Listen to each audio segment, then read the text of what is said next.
navigating big emotional waves as empathic leader. This is going to be a live stream on this topic, a contemplation really, and the recent discoveries. Welcome, welcome, welcome.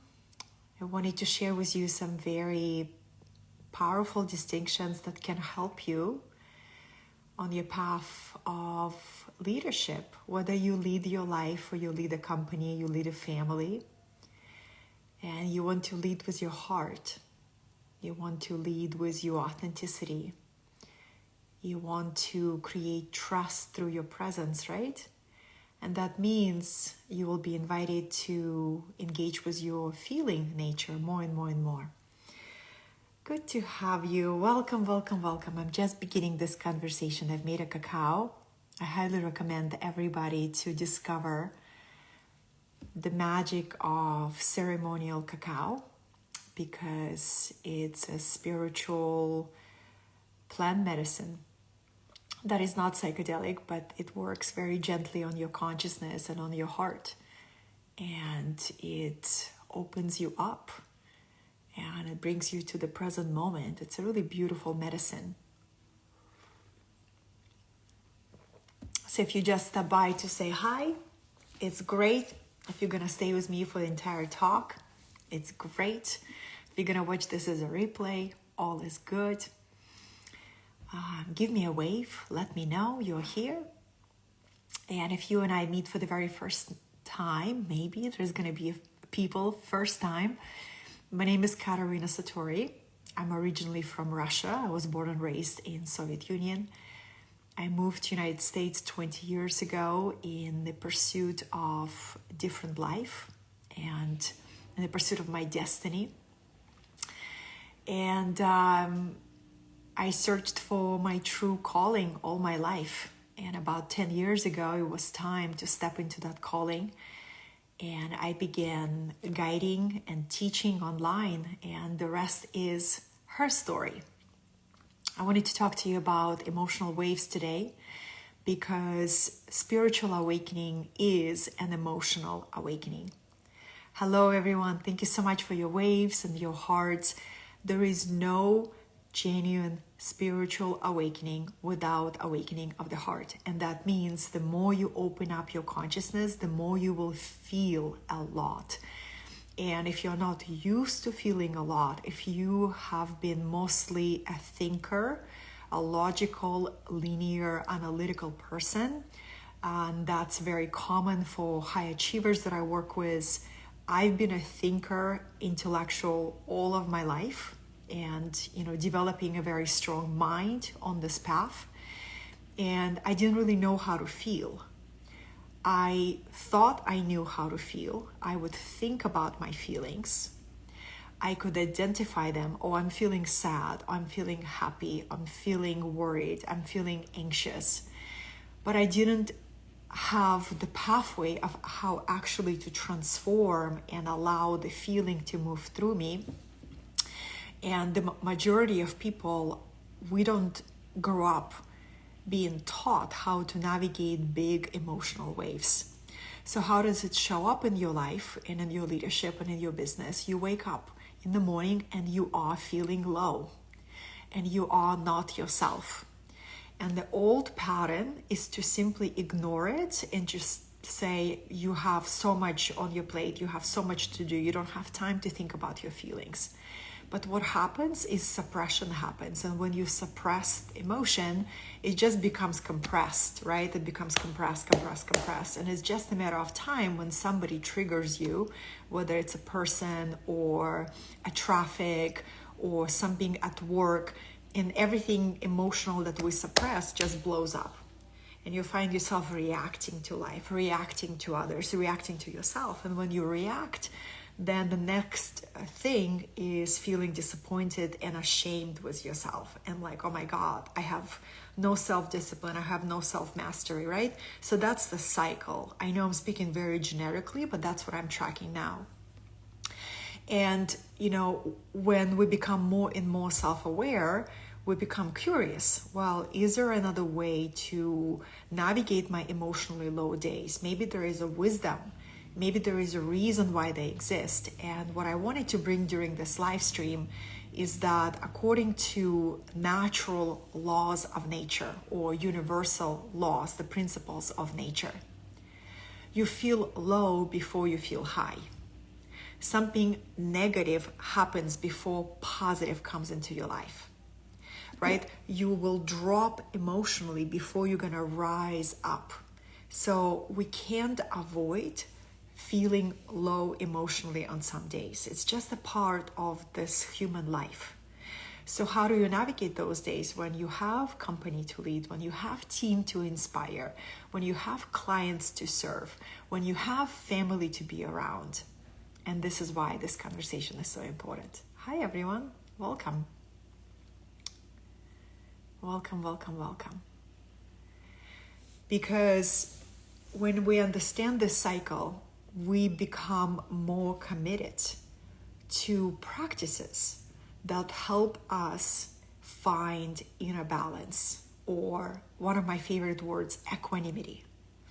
And equanimity is this inner stillness, right? Inner stillness and inner calm, no matter what happens outside this emotional waves. If you just joined, I just gave out the most powerful part. I'm just kidding. Just kidding. You're welcome to join any moment. But this was a huge revelation for me.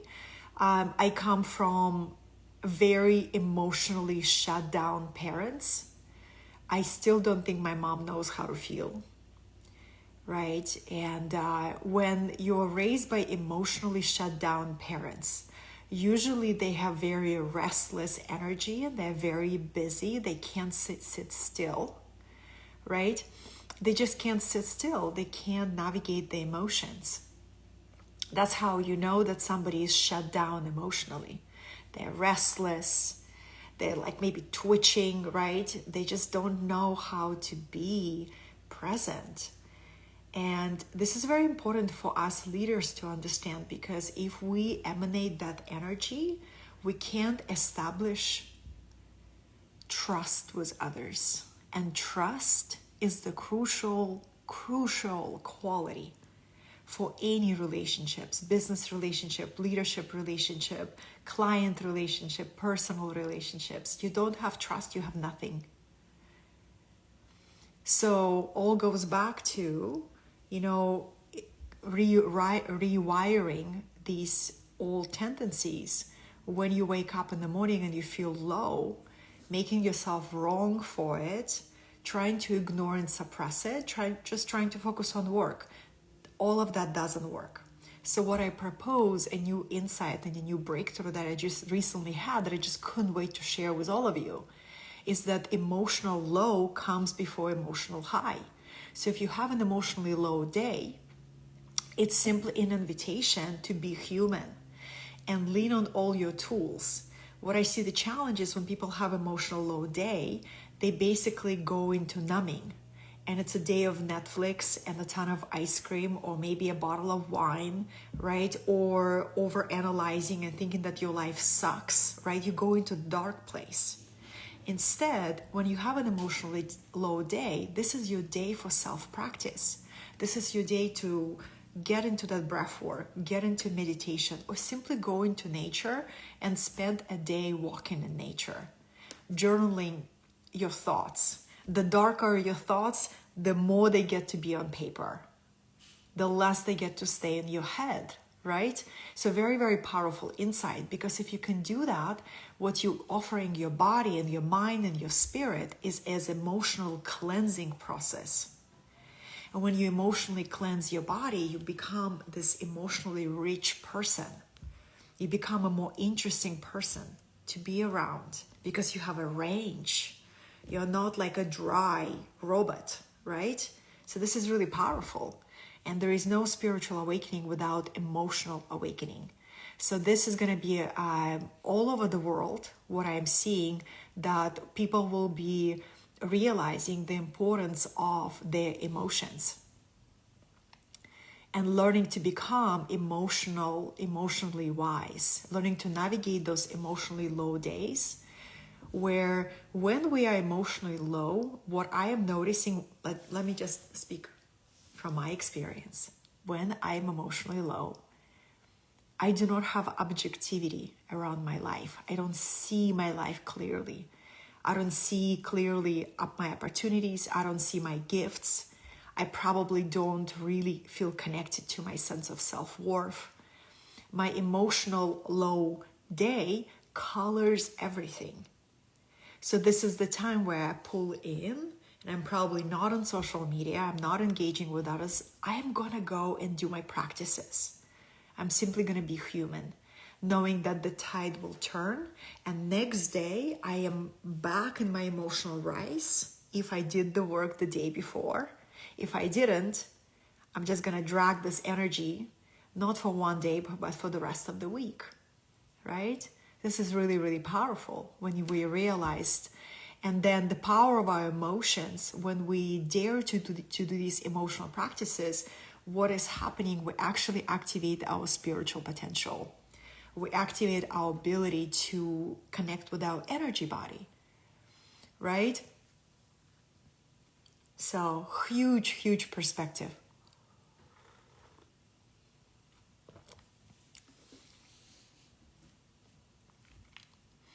Let me know in the comments what resonated with you. Do you find this to be true for yourself? You know, when it comes to any kind of relationship, as I mentioned earlier, business, clients, personal, our emotional energy affects absolutely everything. How people perceive us, how people interact with us, you know, the quality of our presence. When we are truly doing our emotional work, we can meet life in all its range, right? With curiosity and this deep sense of trust.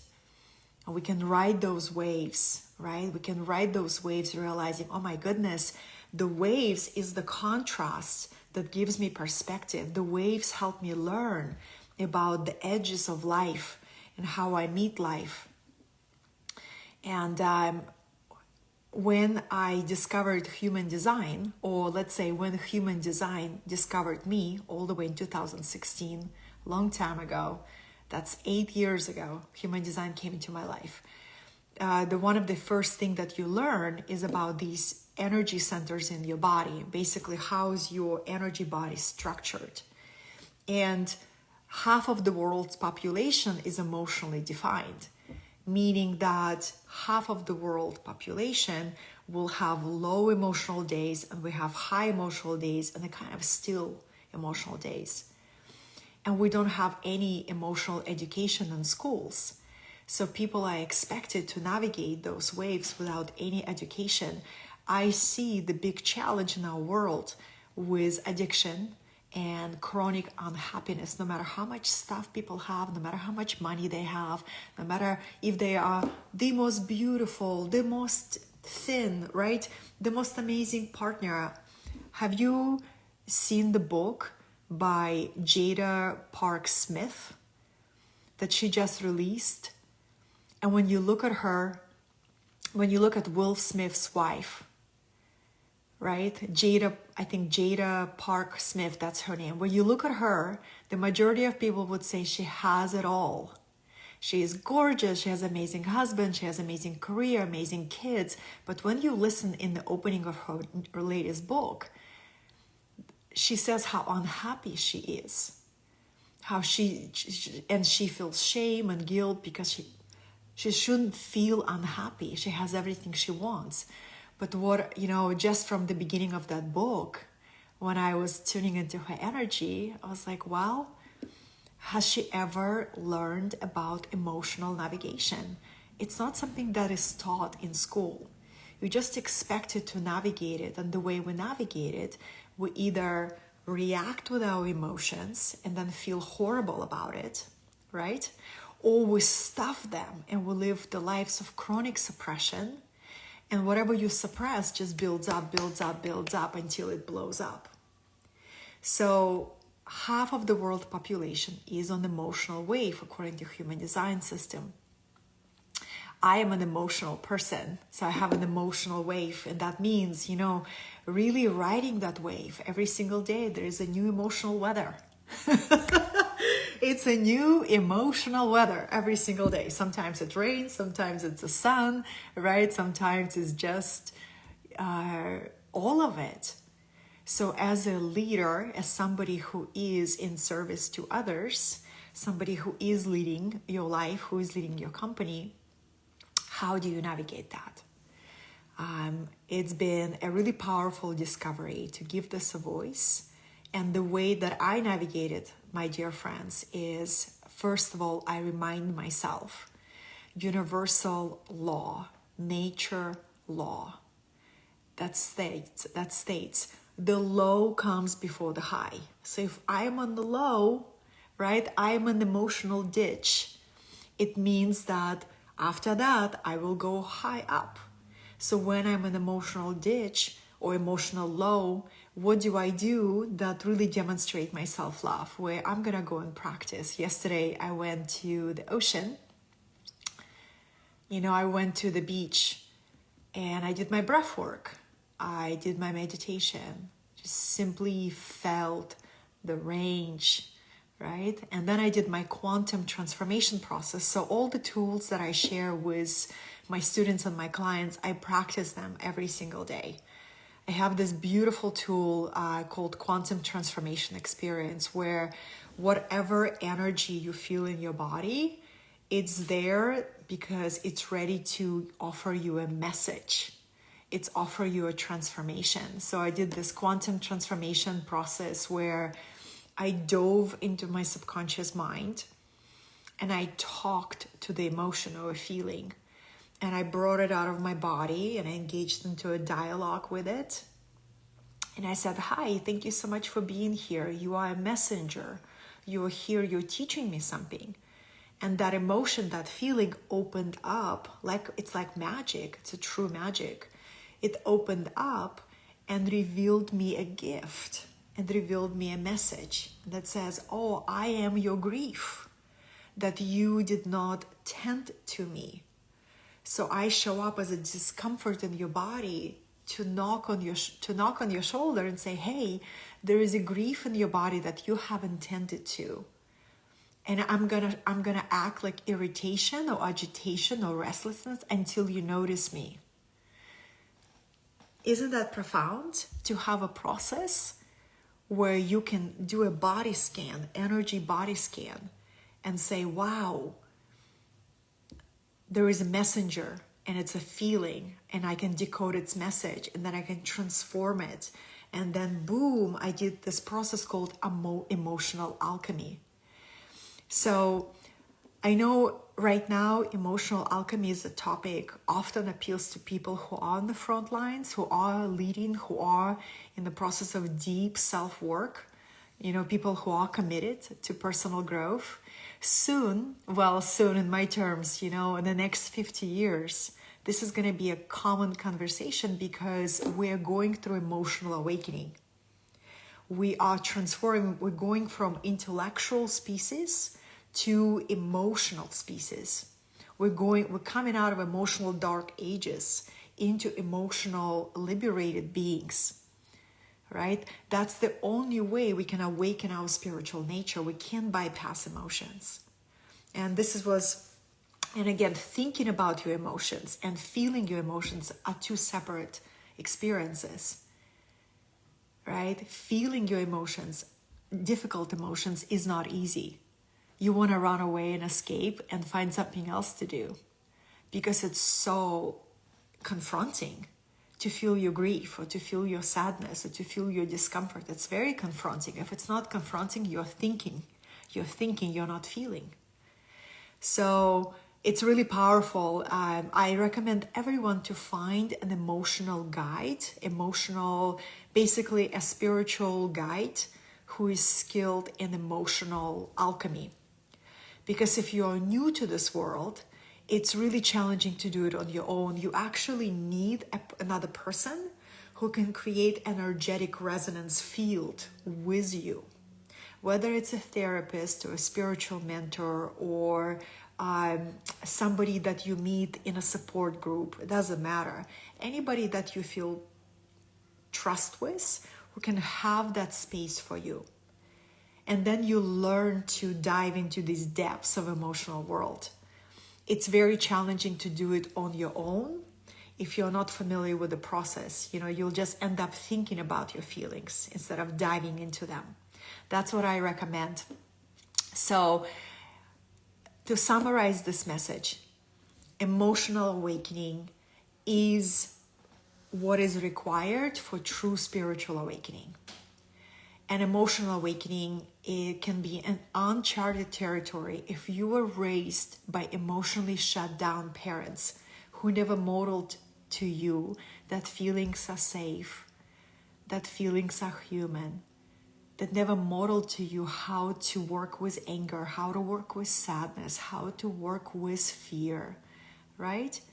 If you grew up in that kind of environment, then maybe you're the pioneer in your family line who says, I am the first one in my entire family who dares to dive deep and learn how to navigate these highs and lows of being human.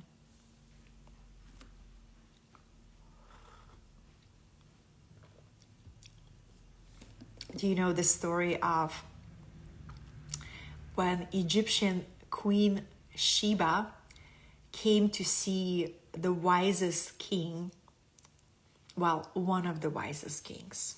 There were many wise kings. To my perspective, Thoth the Atlantean was the wisest priest and king from Atlantis. But from another spiritual tradition, they say that King Solomon was quite wise and he revered the feminine. That's why I want to bring him up. He respected the feminine and revered the feminine wisdom.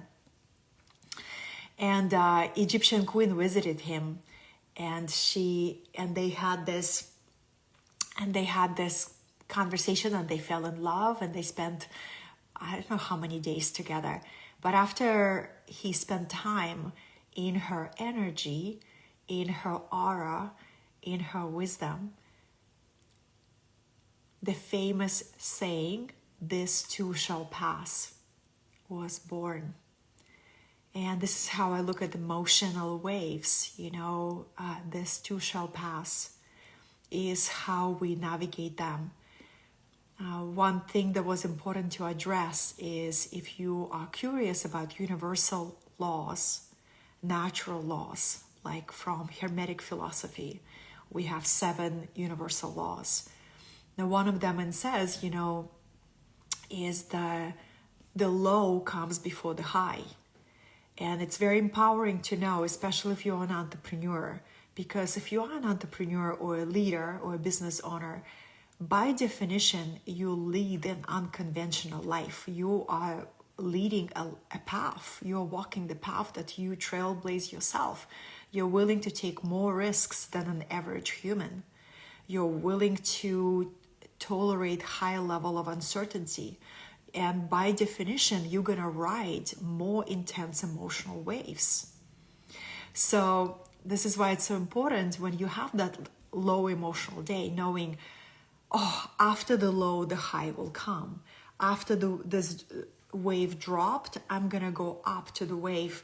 But when I'm in the low, am I willing to cultivate some emotional skill to process my feelings so it doesn't get stuck? Because everything we don't process gets stuck in our energy, and then it becomes a magnet in our energy. Our energy cannot lie. Our aura is like a vibrational resume, right? It's like a window seal of all our experiences. So when people meet us, they actually meet our aura. They meet our energy body. And their subconscious receives all the information. Are you safe? You're not safe. Do I want to be around you? I don't want to be around you. Are you truthful? Are you not truthful? So people's subconscious mind receives all of that information in a split of a second, a few seconds maybe, right? That's why we know we're drawn to some people just meeting them for a few minutes, we're like, oh my gosh, you're so easy to be around. Why do you think that is? It's a mirror of their cultivation, of their energy. It's the mirror of everything that is unseen behind the scenes. You know, how they work on themselves, how they do these practices of energetic cleansing. And you meet some other people, you know, that you're like, I feel drained being around you. I just spent 5 minutes and I want to get away from you, right? So super important to understand for all of us, if we are in the human body, we have this emotional body. We have in total 10 bodies. I'll go a little bit into energetic anatomy with you while I have some time, maybe 5 more minutes. I've been always fascinated by this topic of energetic anatomy, because you only see one body that you occupy. Then you have your etheric body. That's the body that acupuncturist works on. 2 days ago, I had an amazing acupuncture at my home. It was just like, wow, thank you. Then after etheric body, we have emotional body, right? That's the body that you most feel when you go through a heartbreak and your heart is in pain, or when you are going through loss, your emotional body is activated, right? Then you have a mental body. And the mental body has many different levels. There is a lower mind that judges and criticizes and obsessively worries and is anxious, right? Then you have a higher mind where your higher self gives you inspiration, creative ideas, and brilliance. Then after the mental body, we have our soul body. And that's the only thing that survives after death. Then after the soul body, we have the body of bliss, the body of the Buddha, of our inner nature. And I can go on and on and on. If you'd like to learn more of advanced energetic anatomy, actually this weekend I am teaching teachers training and certification for one of my curriculums called Frequency Shift. And we start this Saturday. The very first group of trained, certified teachers are here. I feel all grown up now, offering certification trainings. This is the moment I've been waiting for a long time.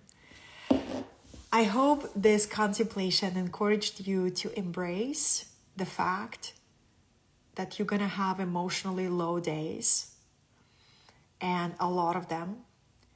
And then you're going to have emotionally high days where you see possibilities, you see your gifts, you see your power. You are just excited to engage with the world and speak your message and promote your business, right? And then there's going to be a low day where you feel like you don't have anything to offer and you doubt yourself and no, you don't want to engage with anybody, right? And how do you navigate both? And that's the secret, is daily, energetic, emotional, spiritual practice. It's all about the practice. I hope this inspired you. Thank you so much for joining me. This was Katarina Satori. I have a variety of programs and courses that you can access on demand. Just click this magical link in bio on Instagram, or please cyber stalk me on my social media channels. See what's available. I teach very frequently. I also work one-on-one with leaders and entrepreneurs who seek that kind of support, because a lot of times, we don't feel resourced, we don't feel truly supported in navigating these daily experiences, and that's why we don't actualize our potential. That's why every year we make a little bit of progress, but not much. It's because we're not supported emotionally on this path, or spiritually, energetically. Hey, Matthew, good to see you. So good to see you. Yay. And I see Will join. Hi, Will. Thank you. And all of us, men and women, we all going through emotional awakening right now. We all are being invited to feel things deeply in a completely new way. So I hope this was inspiring for you. I'm gonna go. I have a mentorship call is coming up. But thank you so much for joining, and see you next time. Okay, bye-bye.